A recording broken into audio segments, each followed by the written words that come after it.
स्वागत है आप सबका आपके चैनल एडवेंचर एकेडमी पर। आज है 22 जून, दिन सोमवार। तो देखते हैं 22 जून से हमारे लिए कौन कौन से इंपॉर्टेंट क्वेश्चंस बनते हैं। पहला प्रश्न आप सबके सामने है कि विश्व संगीत दिवस कब मनाया गया है। तो 21 जून को मनाया गया है और 21 जून को आप सबने फादर्स डे मनाया, आपका विश्व योग दिवस मनाया। तो 21 जून को ही विश्व संगीत दिवस का आयोजन भी किया गया था। प्रत्येक वर्ष की इसकी थीम होती है अलग अलग। तो 2020 के लिए अगर मैं थीम की बात करूं तो 2020 की थीम थी म्यूजिक एट द इंटरसेक्शन। ये थीम थी 2020 की, ये आपको याद रखना है, थीम एग्जाम में इंपॉर्टेंट होती हैं आप सबके लिए।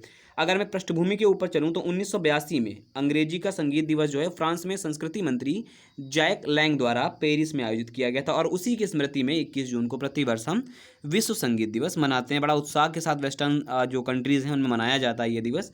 तो खैर आपको ये थीम याद रखनी है और किस दिन मनाया गया ये याद रखना, ये आपके लिए बड़ा इंपॉर्टेंट रहेगा। ठीक है, चलिए अगला प्रश्न है। उर्जित पटेल को national institute of public finance and policy यानी कि NIPFP के अध्यक्ष के रूप में चुना गया है।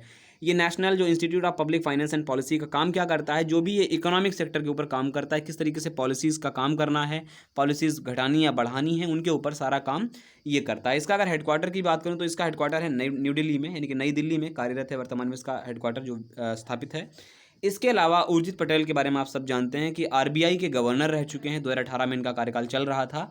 वर्तमान में शक्तिकांत दास जी RBI के गवर्नर हैं और इनका जो गृह राज्य है वो कहाँ से आते हैं, ये गुजरात से आते हैं।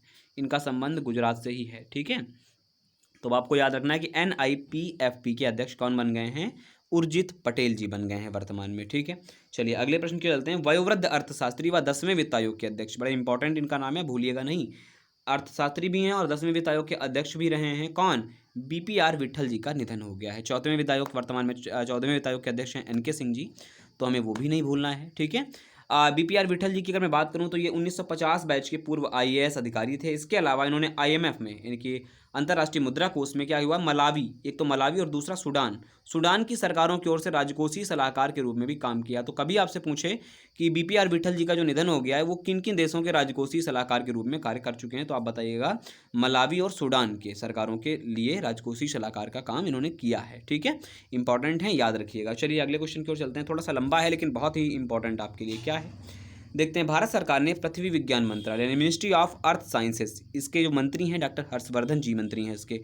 चूंकि मंत्रालय बहुत ज़्यादा चर्चा में नहीं रहता है तो इसलिए मैं आपको बता दूं, इसके तत्वाधान में जो assessment of climate change over the Indian reason, ये एक रिपोर्ट आई है, यानी कि हिंदी में कहूँ तो भारतीय क्षेत्र पर जलवायु परिवर्तन का आकलन, ये एक रिपोर्ट जारी करी है पृथ्वी विज्ञान मंत्रालय ने। क्या है रिपोर्ट में, कुछ बिंदु आप बहुत इंपॉर्टेंट हैं, जैसे कि 1901 से 2018 के दौरान जो भारत का टेम्परेचर है वो कितना लगभग एवरेज बढ़ा है, 0.7 डिग्री सेल्सियस बढ़ा है 1901 से लेकर के 2018 तक। ये आप रिपोर्ट याद रखिएगा। इसके अलावा जो ये बढ़ने का कारण रहा है वो है ग्रीन हाउस गैसेस। तो ग्रीन हाउस गैसों के कारण 1901 से 2018 के बीच 0.7 डिग्री सेल्सियस तापमान वृद्धि हुई है। इसके आगे देखते हैं, मानसून के बारे में बताता है कि प्रदूषण फैलाने वाले जो एरोसॉल हैं, जो ब्राउन क्लाउड्स हैं, उनकी वजह से 1951 से 2015 के बीच जो नॉर्थ इंडिया है यानी कि उत्तर भारत का क्षेत्र है वहाँ पर वर्षा कम हो गई है। कितने परसेंट, 6%। तो ये सीधे आकलन आपसे पूछा जा सकता है कि कितना प्रतिशत कम हुआ है, तो 6% बताइएगा।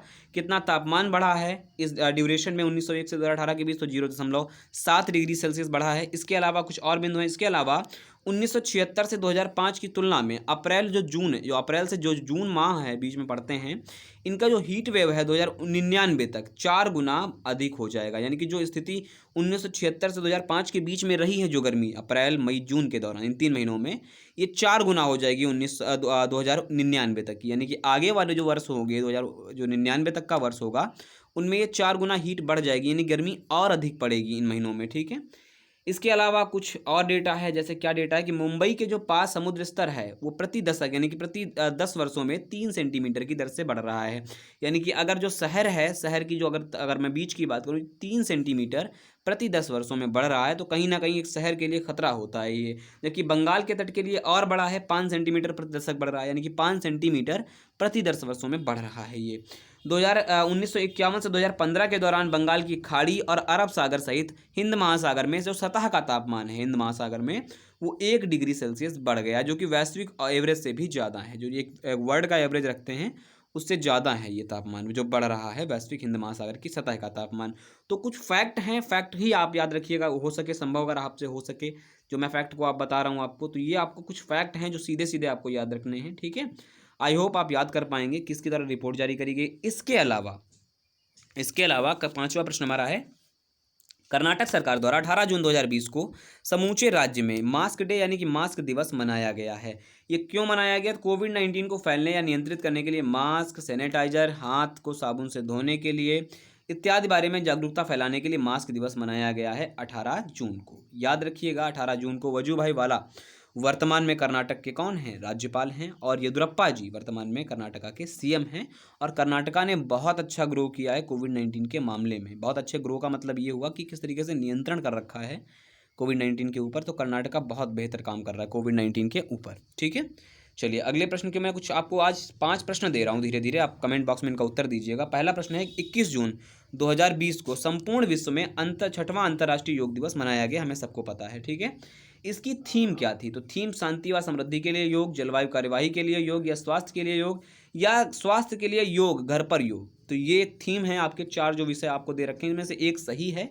तो थीम क्या है 2020 के लिए, ये आप बताइएगा पहले प्रश्न के लिए। दूसरा प्रश्न हमारा है कि 20 जून 2020 को प्रधानमंत्री नरेंद्र मोदी ने वीडियो कॉन्फ्रेंसिंग के माध्यम से, मैं बता दूं बिहार से कॉन्फ्रेंसिंग के माध्यम से गरीब कल्याण रोजगार अभियान शुरू किया था। तो ये कितने राज्यों को चुना गया है इस योजना के लिए? तो आप इसके लिए बताइएगा 8 राज्य हैं, 10 हैं, 5 हैं, या फिर 6 हैं। इनमें से उत्तर आप बताइएगा प्रश्न संख्या 2 के लिए। तीसरा प्रश्न है कि जून 2020 में जारी IMD विश्व प्रतिस्पर्धा सूचकांक 2020 में भारत का स्थान क्या था? 35वां, 43वां, 25वां या फिर 20वां? ये आप जरूर बताइएगा। पहला स्थान मैं आपको हिंट के लिए बता दूं, पहला स्थान था सिंगापुर का। तो इतना बात आप याद रखिएगा। ठीक है, इसके अलावा चौथा प्रश्न हमारे पास है कि 18 जून 2020 को पेट्रोलियम क्षेत्र की प्रमुख कंपनी ब्रिटिश पेट्रोलियम यानी BP ने अपने वैश्विक व्यापार सेवाओं के संचालन के लिए कहां पर एक नया केंद्र स्थापित किया है? तो केंद्र कहां है? कोलकाता, जयपुर, पुणे या फिर बेंगलुरु? इनमें से एक है, जरूर बताइएगा। अगले प्रश्न की ओर चलते हैं। संघर्ष में यौन हिंसा के उन्मूलन हेतु अंतर्राष्ट्रीय दिवस कब मनाया गया? तो 4 ऑप्शन है आपके सामने, 18 जून, 17 जून, 19 जून, 15 जून। प्रयास करें इनमें से बताने का। इसके अलावा कल के करंट अफेयर में आपको इसका उत्तर भी दूंगा। जब आप उत्तर लिखिएगा तो आंसर नंबर 1 लिख के लिखिएगा, इसका ये, आंसर नंबर 2 का ये, आंसर नंबर 3 का ये। तो प्रयास करें इस तरीके से, और डिटेल अगर संभव हो सके तो जरूर दीजिएगा, आपका ज्ञानवर्धन होगा। तो ये थी आज की करंट अफेयर इंपॉर्टेंट। अगर आपको वीडियो अच्छा लगता है तो लाइक करें, शेयर करें, कमेंट करें और चैनल को सब्सक्राइब करना ना भूलें। और बने रहें हमारे साथ अन्य वीडियोज़ के लिए। नमस्कार।